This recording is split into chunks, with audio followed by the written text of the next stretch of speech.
Sai mê tôi em cũng tả là人肉的等着呢。你要注意。刚才对，也有，是刚才抓了是吧？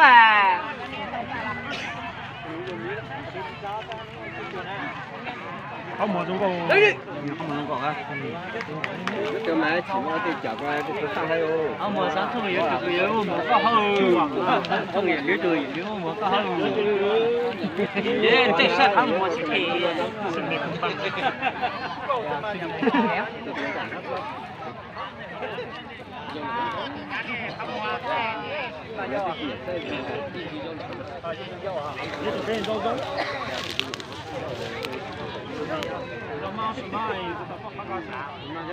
哎，那个金龙口哎，上来也好用啊，這區冇用過條。哎，都得叫上來，哎，都正常啊。对啊，要对啊。好有大地啊！喂，光頭大漢，要指出來啊！喂，這菜很努了。你什麼官？我講我真狗了。你在那種菜咯？到路啊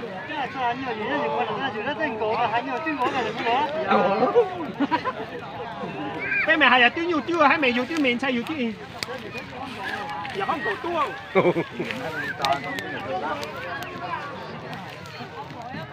là cho nhiều ơi đâu không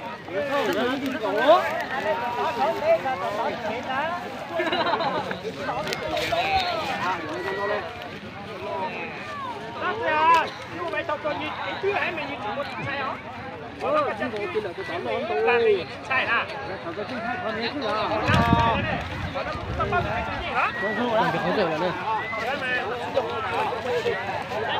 nhắn nói gì nè cả nhắn chỉ kia vậy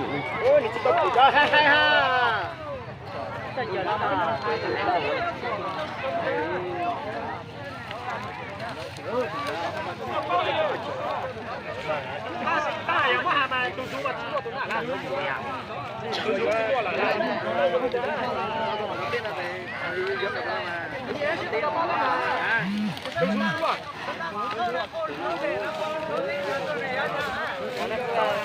tôi chẳng thấy nó sáng tôi giờ chẳng được lên ăn được nhiều nào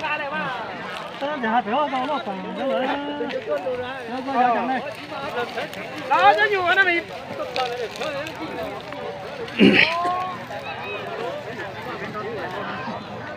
nó nhiều cả nhiều sáu nhá nhiều sáu tụi nhiều câu hoặc hay mày nhiều mà tính sâu ơi chỉ là tụi nhiều là bác co chỉ là trong bác co tụi đó tụi con rất tiền sáu hay không ê chân châu hả con má của tao ở đây gì cháu sẽ tao chứ rồi giao lại từ tôi má sẽ tao lại cái này cho cái gì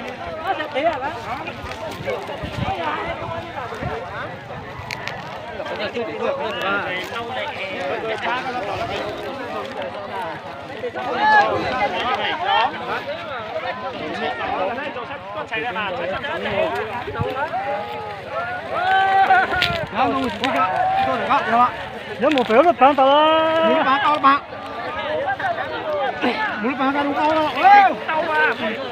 冇錢冇錢，有啦，冇嘞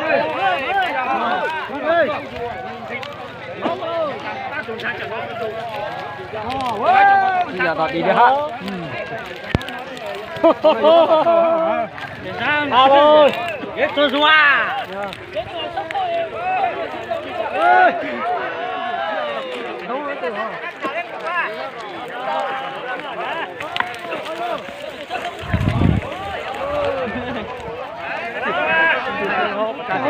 tôi đã chung chạy rồi à?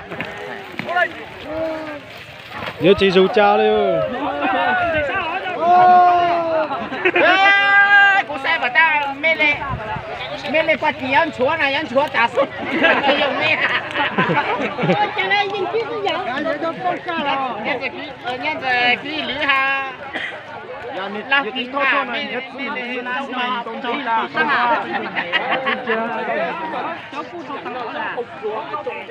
tao lên用到了，到。到了，我最近不走高啊。 喂这等下你就出来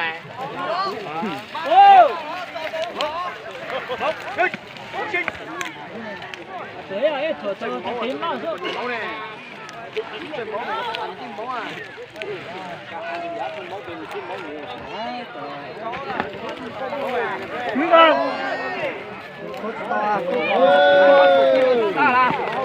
mẹ chồng xa thỏa tôi như hùng xấu quá giá dở tôi như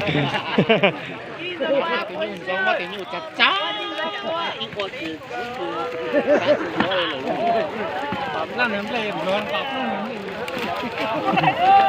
ơi, giờ nào mà chơi như chơi ơi? mà ta có xe gì hay nhớ tới sử dụng rồi giờ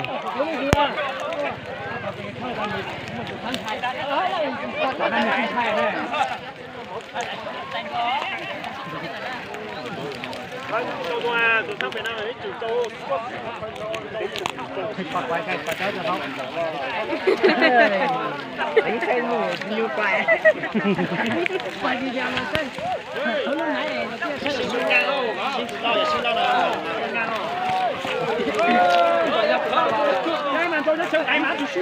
今晚轮那第二天晚上出来了，这单他等于登出了啊。mà hãy tiếp tiếp phút mà vô cỡ mà chí lên ăn vô mà thơ lên xuyệt chí mà nếu cái cháu béo tụi mà cháu con nữ dưới quét có ăn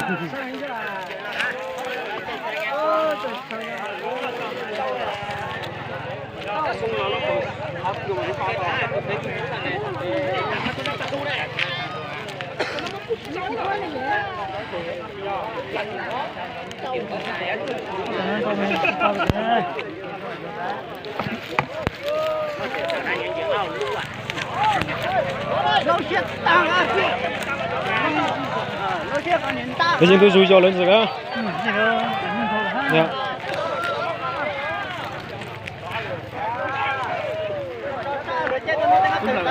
không đi chuồn để mà mình chụp đó chụp được không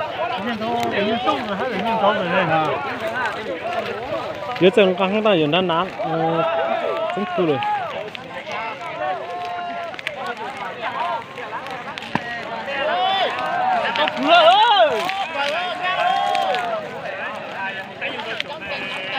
Yo la por más.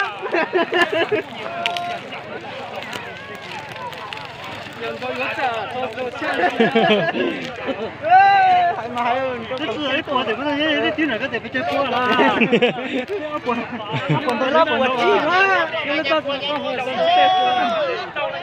chơi tôi cả áp bích bùa rồi thế giờ thì biết của này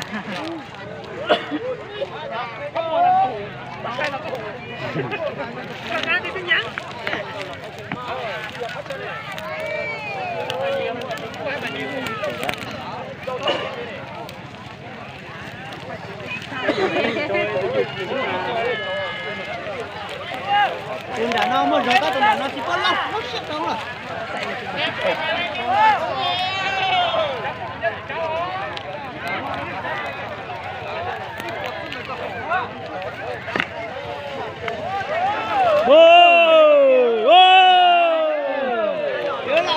giờ đó đi đi ơi chỉ trong lực tao thôi là dâu xưa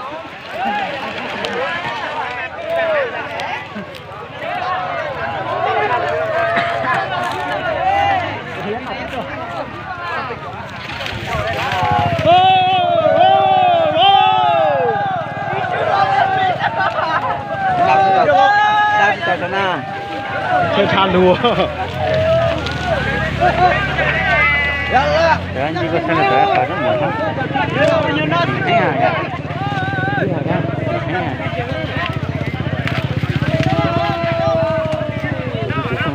ông nó giờ đó đi đi ơi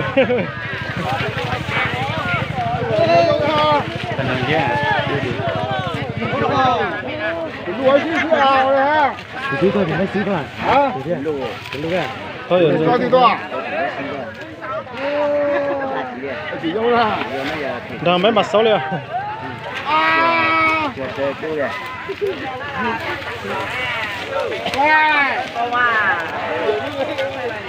这这我这个真漏了呢。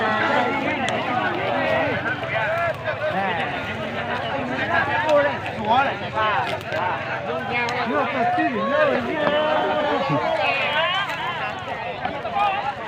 哦，只要到地里头，算这个。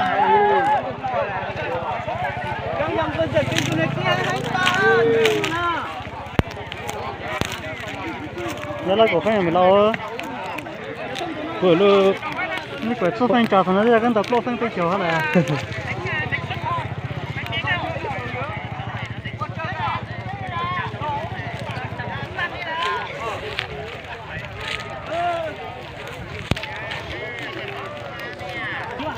新娘啊，家有什么读书呢？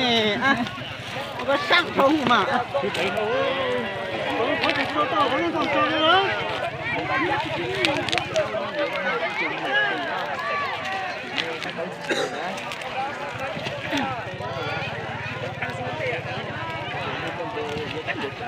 哦，毛毛，你出去谁了？那咱也不知道啊。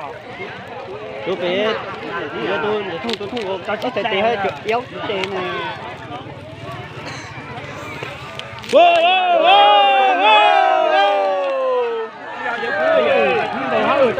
几有了，讲好莫打了。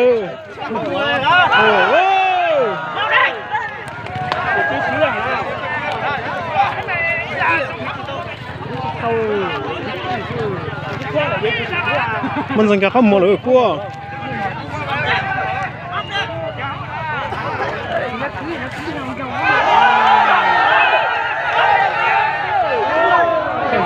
dừng không mua được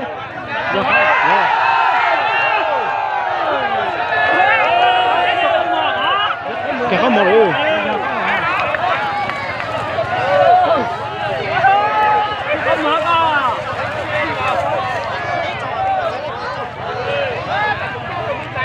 rủi ro là hết. Lần gần à? Gần lá? Gần quả là. Ô, sao ta đi bắt tao nữa? Ô, tao tội giờ hay là cứ lắc có mua hả? Tại chúng mà còn tôi lại bên này là tôi拿宽nhiều rồi. Đó, chỉ có gì nào? Rồi ta cứ sừng râu rồi là giá 8 năm cái mà giá mà rủi ro. Mang thằng ná mà rủi ro ha. Là giờ nhìn râu là giá mang là tới chỉ luôn à. Chỉ cần mang thôi. Chỉ cần mang nhìn nhạt tột rồi. Ở đâu mà đâu? Như xóa quăng à? Nhớ phải chế cả. Mà dễ lâu nhưng mà chỗ nhiều.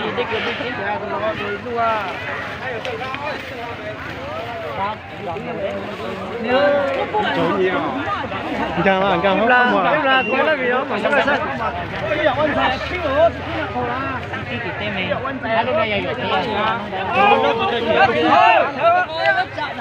Dạ, bố sợ đi à?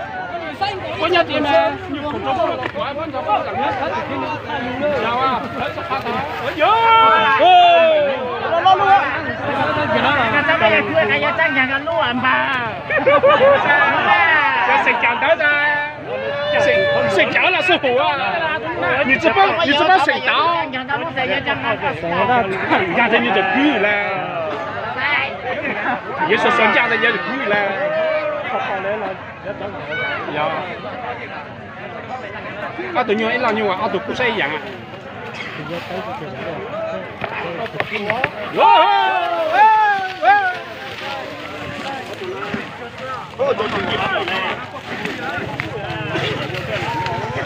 Tới chị ơi. Tự nhiên là mày ít dạng, tụi cũng xây dạng.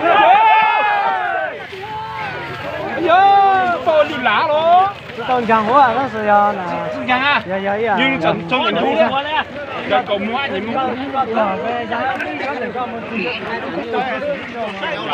nay vô sao là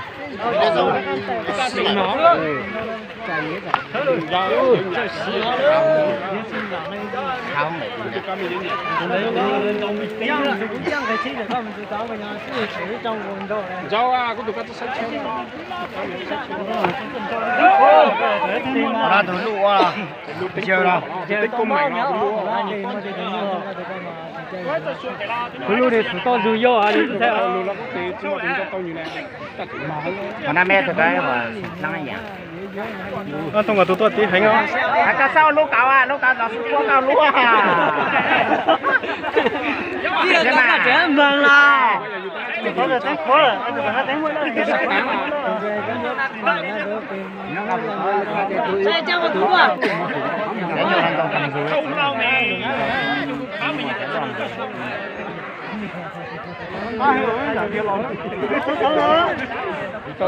Bố say tả na cho con. Giờ tính rau chả cần tới rồi nè. Nó sai.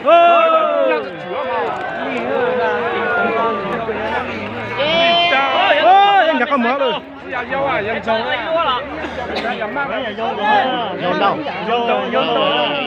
Dâu à? Nhưng mà thật ra sẽ dâu là trâu phinh đó thì. Dâu to nhỉ? Ta sự tụi nó dâu mà dâu tụi nó khó đâu tụi nó dâu mắc tụi ta mà mình đầy chuyện. Ăn dấu là. Dạ.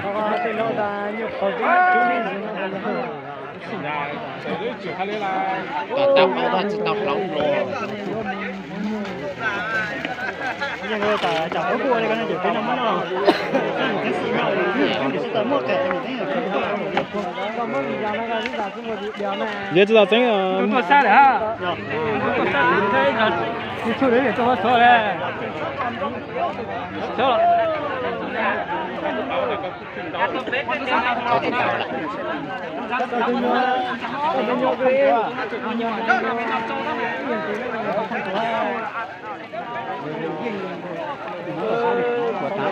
nhưng mà hai trăm giờ人少个有肉药没讲都只煮这个肉肉了。Ham mỏ à?你讲阿过了。俩人知道知道等车呢。哦。要吃了，要吃了，要吃了，呀，要吃了。想着了，看到后来，看到后来。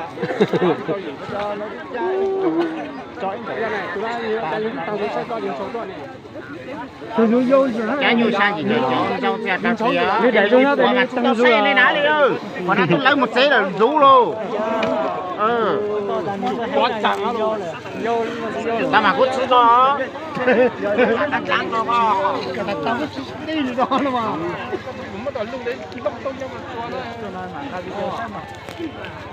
em nghe đây Bây giờ rồi. Mày chết gì cao á, nhìn thay luôn á. Hôm nay đi sang đây chơi tí rồi hả? Xem cũng ở nhà đi tới rồi không vào. Đấy, anh hiểu khá là. Chứ ở đây đó. Anh đi chở trâu hay là? Đây là bắt chạy lắm phải không?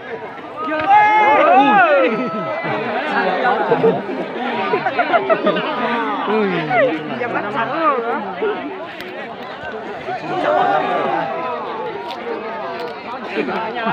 Bạn đã tình cười được không?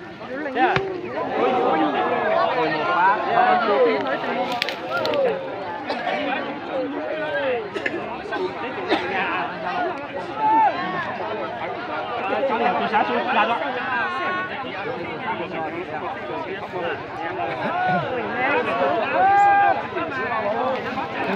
Rất sợ.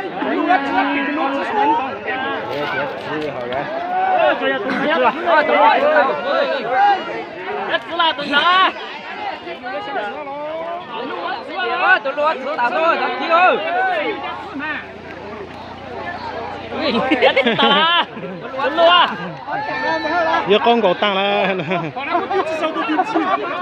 nó tuồng cổ nó sẽ xây anh đón từ là rất to dân ra một mẹ Ô!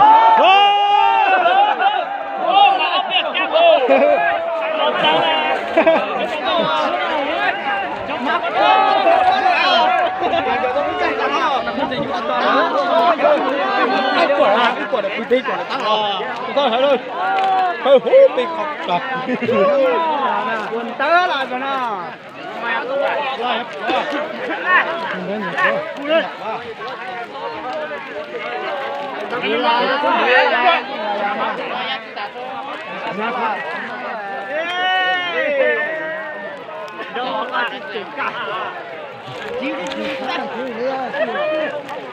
Bây giờ là xuống sáng rồi, xuống sáng là mê. Xuống sáng rồi.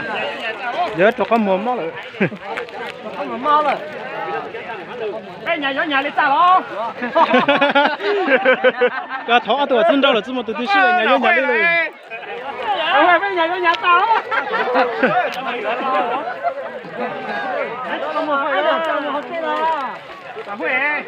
Chúng ta làm xuống sáng rồi, tụi nó.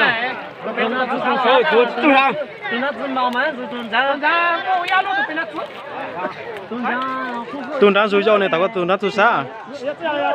Chúng ta cũng bằng lâu này. Ôi! Tôi bọc nó bắt tiêu rồi. Ôi, Vương gì? Ôi! Tuần trắng nên dễ là nếu dùng một chân gãy là tuần trắng. Nhỏ. Tuần trắng nếu dùng một chân gãy đó.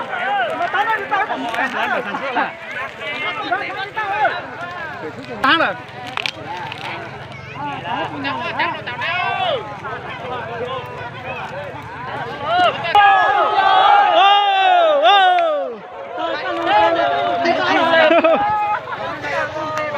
Cái tao chạy nó đi tắm đó là.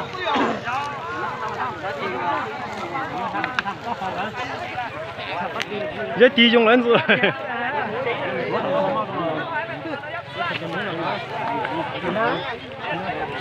Nó chỉ có gì mà nó không có đâu.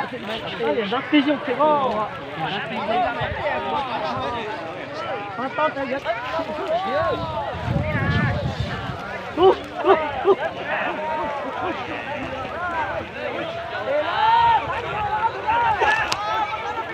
Ta được bên đó. Tao xíu rồi, xíu rồi,俺只当定了。